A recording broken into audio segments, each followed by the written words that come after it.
Texte bien étrange que celui de l'Ascension. Quelques versets seulement chez Luc, quelques versets au début de ce livre des Actes des Apôtres. De plus, notre récit est comme pris en sandwich entre Pâques et Pentecôte dans notre cycle de l'année liturgique, de sorte que, de fait, il passe un peu à la trappe.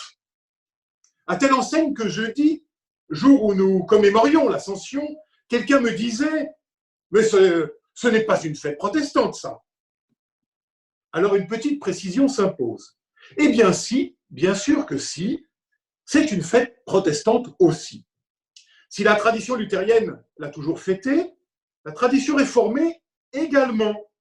J'en veux pour preuve cette liturgie de 1788 de l'Église réformée de Genève que j'ai retrouvée dans ma bibliothèque et qui précise même qu'un culte sera célébré ce jeudi-là, ainsi que les lectures afférentes. Mais il est vrai, je l'ai dit, que la chose était comme tombée en désuétude parfois. Il faut dire que son caractère spectaculaire n'y est peut-être pas pour rien, paradoxalement. Et laissez-moi vous l'avouer, je n'étais moi-même pas très à l'aise au début de mon ministère avec cette fête de l'Ascension. Pourquoi cela? Oh, des images s'imposaient alors immédiatement à moi, toutes ces fresques, vous savez, où l'on voit Jésus qui s'envole vers le ciel. Et immanquablement, je ne pouvais m'empêcher de penser aux fusées de mon enfance, à celle de Tintin, par exemple, dans Objectif Lune. Oui, je l'avoue, le côté trop théâtral de la scène me gênait quand on compare, par exemple, avec la sobriété des récits de la résurrection. Décidément, le côté fusée Apollo montant au ciel, cela ne collait pas avec ma lecture de l'Évangile. Alors pourquoi ce récit? Je crois que nous pouvons aujourd'hui risquer au moins 3 réponses. La première est historique. En ces temps-là, il était d'usage de raconter ainsi la mort des grands personnages. Dans le monde gréco-latin, par exemple, pensons à Romulus ou à Héraclès ou encore à Alexandre, dont l'histoire nous raconte qu'ils sont eux aussi enlevés au ciel. Mais aussi dans le monde biblique. Pensons par exemple au prophète Élie, le grand prophète de l'Ancien Testament, qui est enlevé aux cieux dans un char de feu. Alors, nous le comprenons aisément, il en faut au moins autant pour Jésus, ne trouvez-vous pas? Mais allons plus loin, car une seconde réponse s'impose à nous, me semble-t-il. Le récit de l'Ascension vient faire charnière entre 2 modes de présence du Christ au monde. Passage d'une réalité physique à une présence spirituelle. Passage de l'extériorité d'une présence à l'intériorité d'une présence.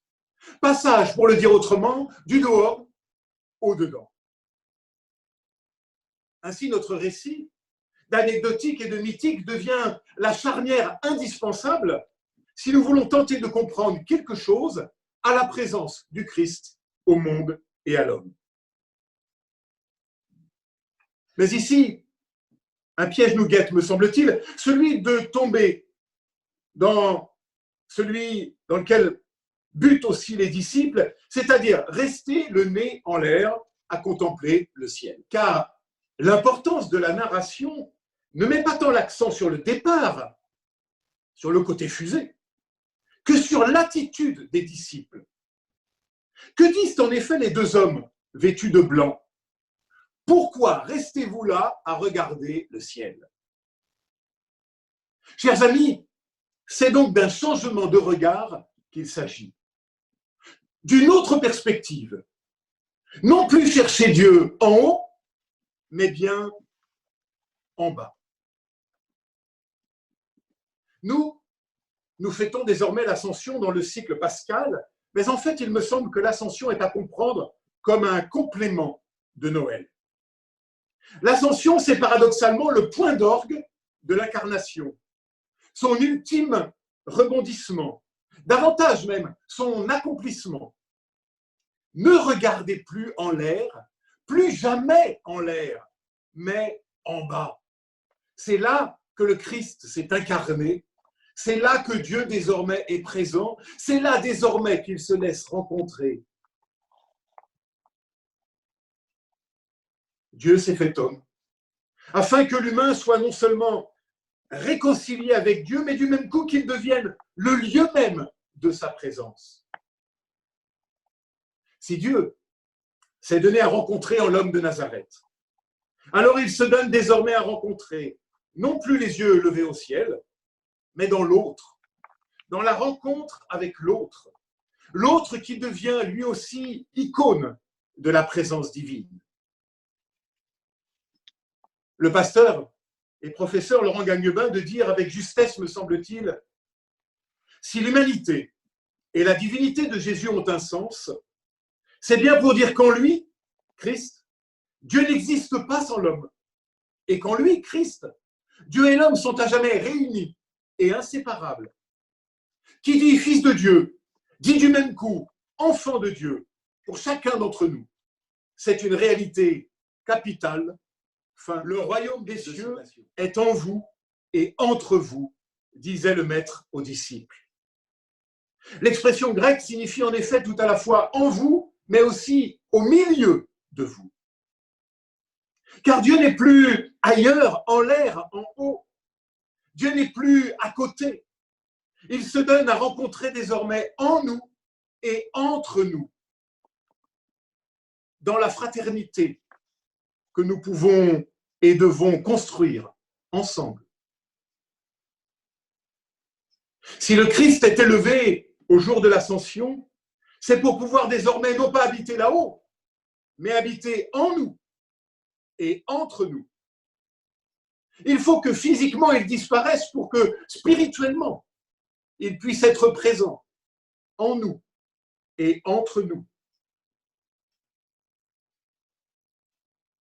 Chaque fois que nous lui prêtons l'oreille de notre cœur, écoute. Écoute, d'ailleurs, n'est-ce pas le nom de notre dimanche de ce jour? Ex-Saoudi. Écoute. Et alors, cela change tout.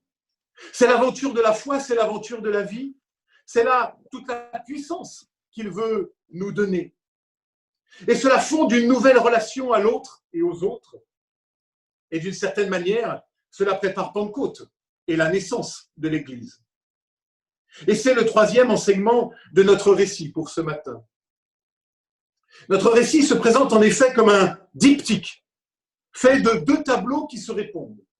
D'un côté, le premier tableau, l'ascension du Christ, très bien, et de l'autre, second tableau, la première communauté de Jérusalem. Non plus chercher Dieu en haut, mais bien en bas, en l'autre, ai-je dit, et c'est cette quête, cette recherche commune qui fonde la première communauté des croyants. Et nous, que sommes-nous? Que sommes-nous sinon cette assemblée d'hommes et de femmes qui ont reçu cette incroyable nouvelle qu'au creux d'une absence pourra naître une présence?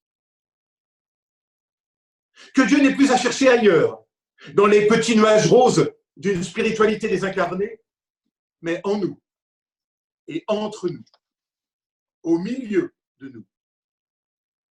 Le verset 14 est d'importance. Les exégètes appellent cela un sommaire, ce qui, en une ligne, signe un portrait miniaturisé des développements à venir dans le livre. Réécoutons-le. Tous, unanimes, étaient assidus à la prière, avec quelques femmes, dont Marie, la mère de Jésus, et les frères de Jésus. Une harmonie certaine, l'assiduité à la prière, la mixité homme-femme de la communauté naissante et déjà une ouverture qui s'opère. Le cercle des 12 n'est plus fermé, d'autres s'immiscent et le rejoignent, des femmes, les frères de Jésus. Déjà, l'Église est en train de surgir, le cercle des disciples n'est plus fermé, la bande de copains devient communauté, s'ouvre à d'autres, et l'absence-présence du Maître vient faire de nous désormais des frères et des sœurs devant lui. Comme le dit Daniel Marguerat, à l'invisibilité de Jésus répond la visibilité d'une communauté d'hommes et de femmes en prière. C'est façon du monde. Le ressuscité ouvre un espace dans lequel la communauté des croyants concrétisera sa présence cachée. C'est façon du monde. Le ressuscité ouvre un espace dans lequel la communauté des croyants concrétise sa présence cachée. Fin de citation. Alors, en ce premier dimanche, où les cultes communautaires peuvent reprendre, y eut-il jamais plus belle actualisation pour nous de ce récit? Amen.